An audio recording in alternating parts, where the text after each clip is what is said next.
गीता में भगवान श्री कृष्ण ने कहा है कि आसक्ति, भय व क्रोध को त्याग करके कर्म करना चाहिए। आइए समझते हैं कि ऐसा क्यों कहा गया है।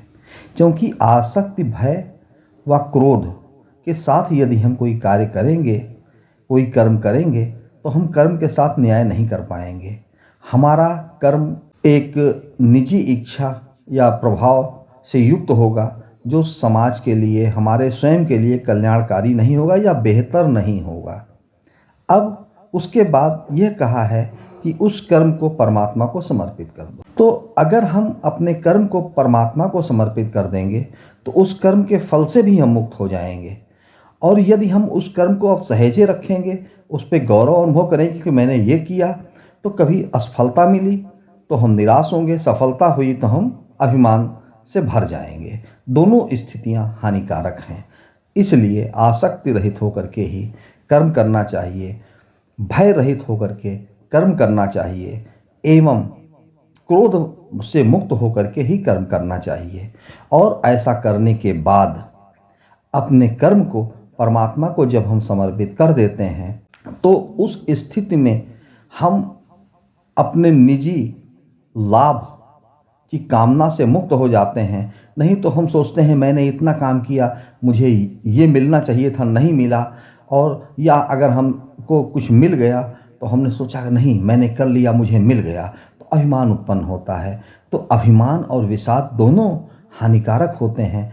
इसलिए हमें निरपेक्ष भाव से इन तीनों दुर्गुणों को त्याग करके अपना कर्म करना चाहिए और उस कर्म को परमात्मा को समर्पित कर देना चाहिए कि जिससे कि हम लगातार कर्म करते रहें और आगे बढ़ते रहें।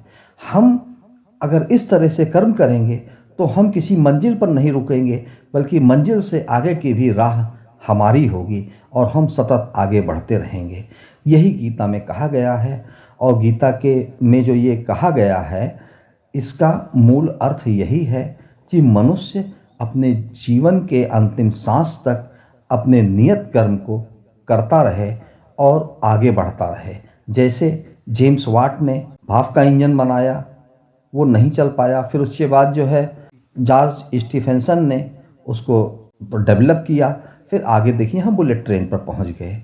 अब जेम्स वाट के लिए बुलेट ट्रेन बनाना संभव नहीं था, उन्होंने अपने कर्म को किया, परमात्मा को समर्पित कर दिया। फिर उसके बाद स्टीफेंसन ने उसमें और सुधार किया, फिर आज देखिए बुलेट ट्रेन तक हम पहुंच गए, फिर आगे और भी डेवलपमेंट होंगे। तो इस तरह से ये जो वैज्ञानिक लोग हैं, इन्होंने अपने कर्मों को इस प्रकृति को समर्पित किया है, मतलब परमात्मा को समर्पित किया है।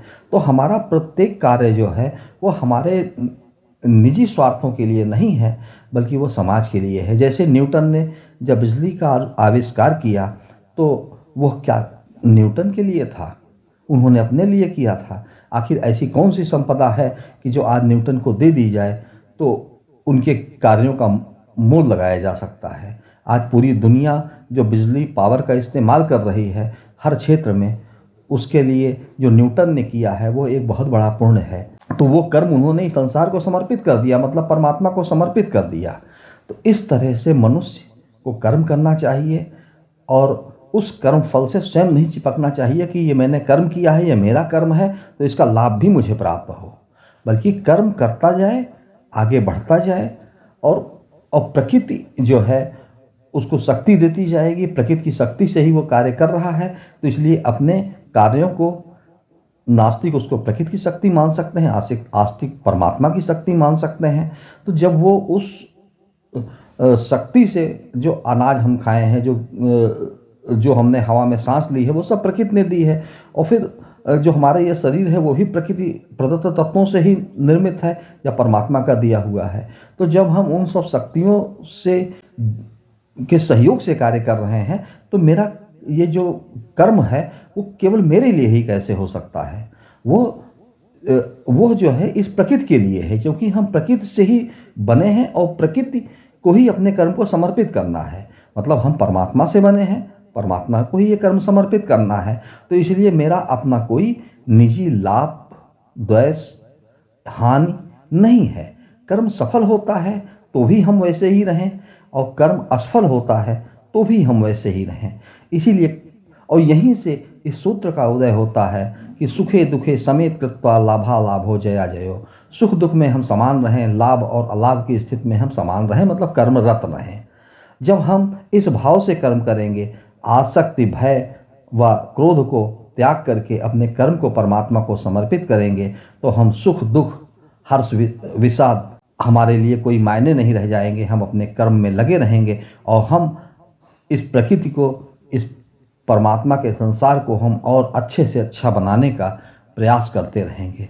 तो गीता में जो ये कहा गया है उसका मूल अर्थ यही है कि मनुष्य सतत कर्मरत रहे और इस प्रकृति में जो भी अपना कर्म करे वो जो है परमात्मा को या प्रकृति को वो समर्पित करता जाए।